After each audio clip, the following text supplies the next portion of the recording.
as the field gets ready for the Spears Cars Tour West main event at Colorado National.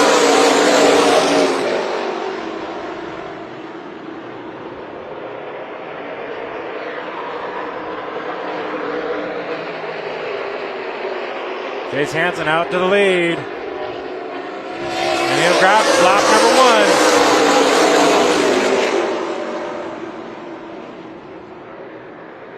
1. As the field all around this racetrack, trying to sort it out, find a place to run. But no.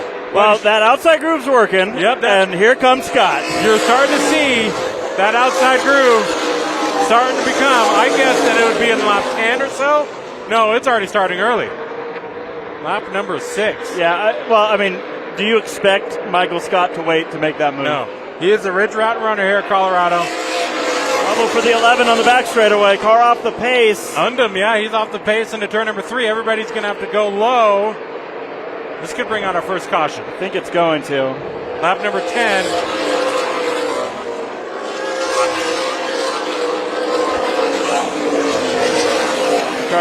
If it doesn't bring out a caution, I'd be impressed. Well, yellow.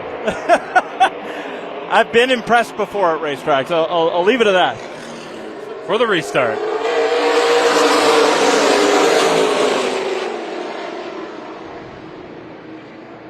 Gomes with a good restart. He's going to clear Hansen out of turn number 2. Not what Hansen wanted. Jacob Gomes, your new leader, out of turn number 4. There's a couple drivers you just don't want to help out. No. And I feel like the top 2 are 2 of them. We both know that they're fast, very capable of winning this race. The last thing they need is any additional help. An update on your leaders because we have a battle for the lead. Just now, Chase Hansen starting to put the pressure on Gomes, and he's looking to the inside. Battle for the lead out of 4. You can see the gap back to Michael Scott. And there's a bigger gap back to 4th place Kevin Harvick as Hansen works that inside line on Gomes. You wonder if Gomes, Jeffrey's maybe not going to put the pressure to it? Going to just let the lead change happen? Gomes is one of those drivers who loves to bring it at the end. Yep, he will be there at the end. You can count on it. He's very good at saving his stuff, saving his tires. You can count on him being a contender, especially if he's running up front at this point. Aside of an issue knocking him out, that car will probably be one of the ones battling for the lead. Now look at Scott outside. And it looks like no pressure from, or at least no defense from Gomes. He's just going to run his line, be happy with it. We'll go back to 3rd and catch up at the end. But then if you're going to force the 82 up even higher, and I noticed that lap, Gomes is also starting to, oh my goodness, Scott has turned Hansen. In a huge crash into turn number 1. Michael Scott is on his roof. 2 leaders in this race. The front row starters have crashed into turn number 3. The red flag is out, lap number 35. Fire and Rescue going to get over to these 2 cars. That is Hansen in the 08. Michael Scott is the car upside down in the number 82. And these were your top 2 cars for the entirety of the race up to this point. Describe it when we show it, right? Here we go. So here's the lead battle that went upside down. Looks like Hansen either was trying to go to the outside and checked up, and Scott was not ready. Pro late model, I should say. Green flag.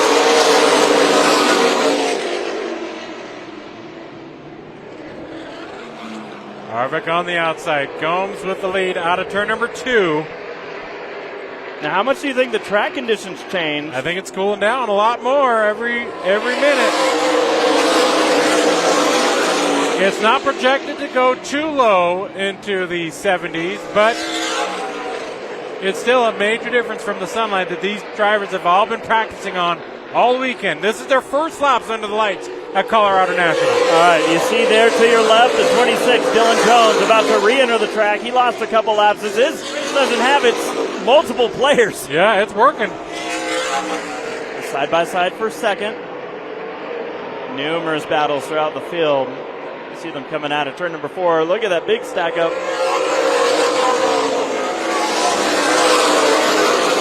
Along with Bruce Yackey leading this pack here for 5th on back.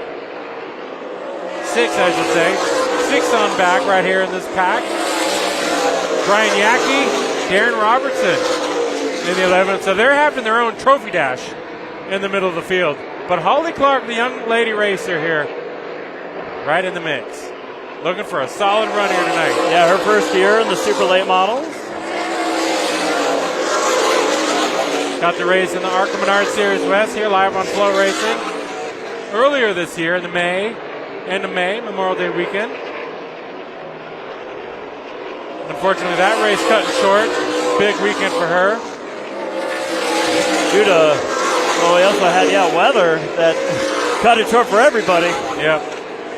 But we got to play in the puddles at least.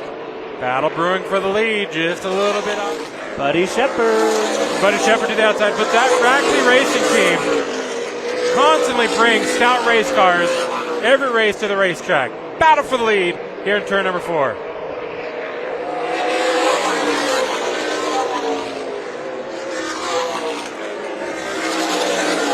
Buddy Shepard with that outside momentum. He's going to carry it off into turn number 3. Avenue the head. He's going to lead the lap. Coming to lap number 59 at the stripe. Buddy Shepard is. And look at that.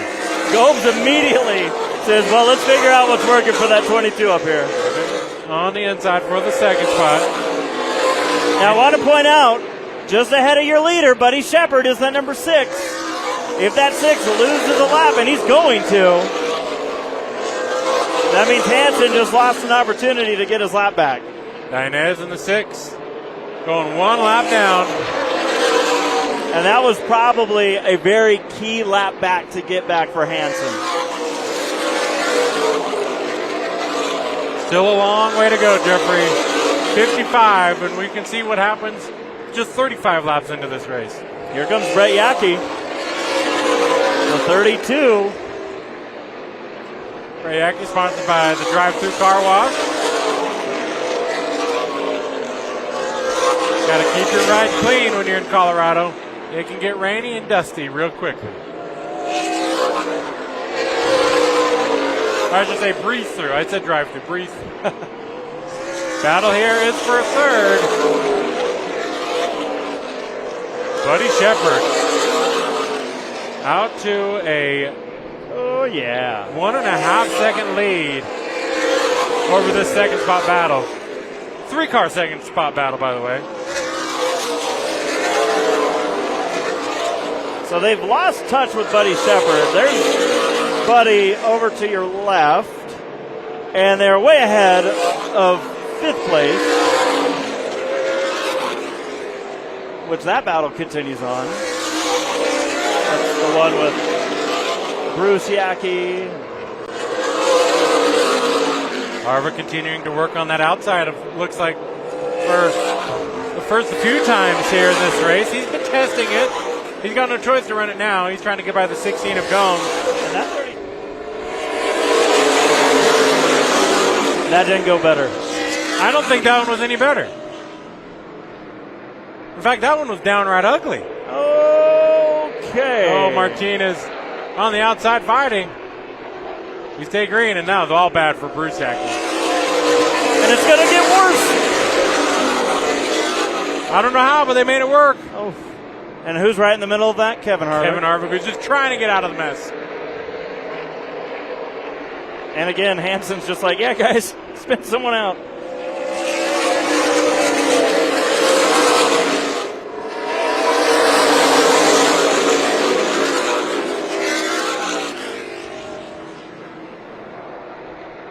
I said, don't give certain drivers gifts. Ooh, back straightaway. Yeah, got a little testy there on the back straightaway. Still testy.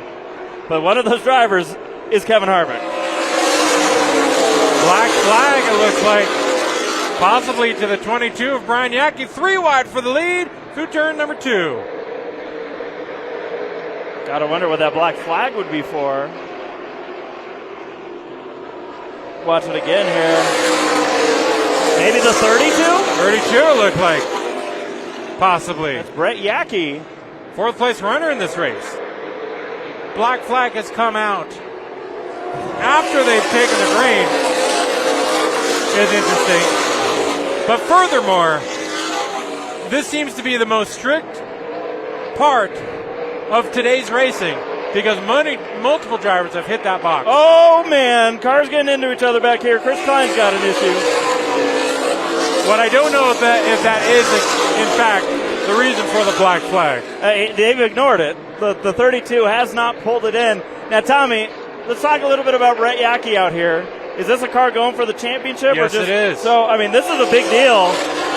They have stopped presenting the black flag to the 32. The question's going to be... He's still listed in fourth. So, trouble turn number 2.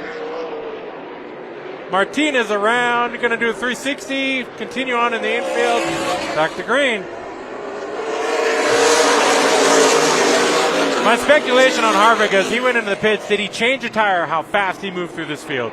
Well, to the lead, by the way. lead. Because the tire can make a big difference. He's got to get by Shepard, who's going to pedal on the outside. That H&S Bodyworks and Towing 22. Battle of the Orange Machines for the lead. And we can confirm Jace Hansen is 1 lap down. Still not giving up. When these two raced door to door at Kevin Harvick's Kern Raceway a couple months ago, Harvick was very complimentary of Buddy Shepard. Said, look, I knew that I could race close around him. Might not have been super familiar with him, but he proved himself to me that night. Here they are once again at Colorado National Speedway, doing it again. Crowd on their feet around Colorado National Speedway, but Buddy Shepard, the 2 from Bakersfield, dueling it out for the lead. I don't think we're in Bakersfield anymore. Nope.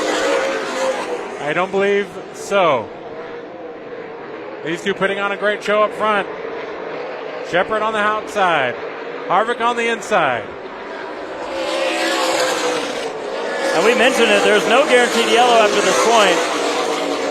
So if you're Gomes in third place, you do not want these two to just drive away from you if you could do anything about it. 29 laps to go, 28 at the line. Shepard holding off. And look at the gap that they've opened up from third place, and that is a battle. Gomes in the 16, the 22. Brian Yackey there on the inside. Aldi Clark looking for a top 5 day if she can keep that 17 together. Now the white flag flies, this time by for Buddy Shepard. What a big win it would be for a Bakersfield driver. This time, it looks to be the 22S of Buddy Shepard from Bakersfield, California, to the line and picks up the inaugural Spears Cars Tour West 125